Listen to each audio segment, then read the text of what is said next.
My name is Anya, and this is Walter. We are coming to you from Weazel News headquarters in Los Santos. We will be continuing our interviews with the candidates for the upcoming mayoral election. That's right, Anya. Today we've got Pinky who's come down. He's given us a little bit of time and he's going to shed some light on his promises. So let's cut through and get to that interview. Hi, Pinky. Thanks for coming down today and having a chat with us. We'll have a little chat about your promises to the public and maybe a little touch on the other candidates in the election there. Is there anything that you wanted to talk about specifically with us? No, Theodore, I'm an open book, so whatever you want to talk about, go for You're it. an open book? Mainly That's just great. the promises I want to make to the public, that's all, really. Just touching on those promises, do you think that those are enough for the public? Do you think that they'll make enough impact as your tenure as mayor? Well, you see, I think it's a good start, Like for my first tenure, I think that's a really good start. And I think if I get given another tenure after that, I think it's creates breathing room to grow and give the public what else they want.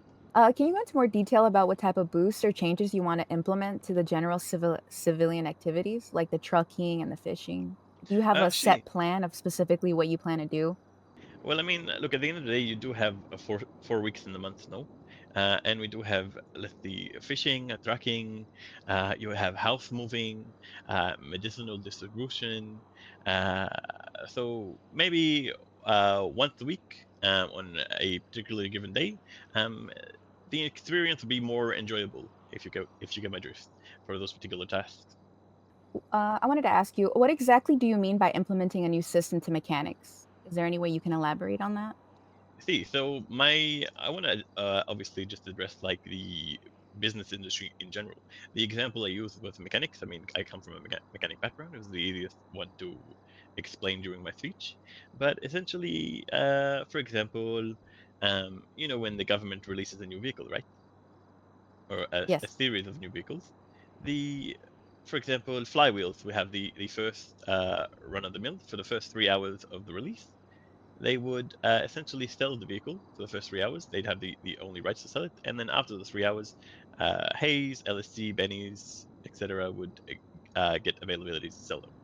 Now, when it comes to the following vehicle drop, whether that's in a month or 2 months, it would go to the next mechanic shop. So, for example, Hayes, and Hayes would get the first 3 hours dibs on selling the vehicle, and after that 3 hours, it would become available to all the other mechanics. Do you think that this would maybe cause frictions amongst the mechanics though? Because I know that there's certain cars that are probably in more favor than the others. See, well, I So, mean, look, if I believe there'd have to be some caveats in there.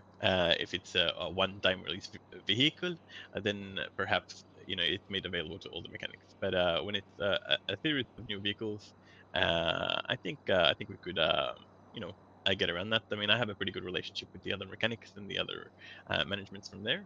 And my executive team's pretty good at Hayes, and they've got good connections and good relationships with the other mechanics too, the other executives. So, the idea I've posted to, or I've mentioned to a fair few people from other mechanics, and they think it's a good idea.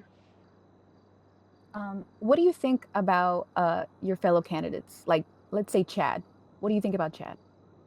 Well, look, Mr. Trad, he's a respectable man. I mean, the last time he ran for the election, he was a child. I just having a child as a mayor is a bit of a concerning notion, no? And there's the fact that he's a gang member, a known gang member of a syndicated gang. See, Do you think there'd be any worries if the public were to accept someone in such a powerful position to be the I see, mayor? absolutely. I mean, I don't know if you heard me in my speech, but I did specify that I believe a mayor of a city shouldn't have any gang affiliations or criminal affiliations as such. I don't think it's a matter of the community should consider it. I think it's a matter of the DOJ should consider it. I do think that Chad and his candidacy is very real and legitimate. However, I do think that there needs to be things put in place to prevent essentially a gang running the city, no? Anything you want to add? Anything you want to let us know? We can cover it. Any statements? Any specific details on your promises? We're happy to cover that. But if not, I think we can start wrapping up. No, I mean, my promises, like I said, they address the concerns of all aspects of life of people in the city, and business people, uh, just everyday civilians, and hardworking truckers, fishers, and house movers, and the people in the same boat there. So, my candidacy is surrounded around the people, what the people want, and my ears are open. To the people of Los Santos, if you want anything, let me know, and I will do my best to address it.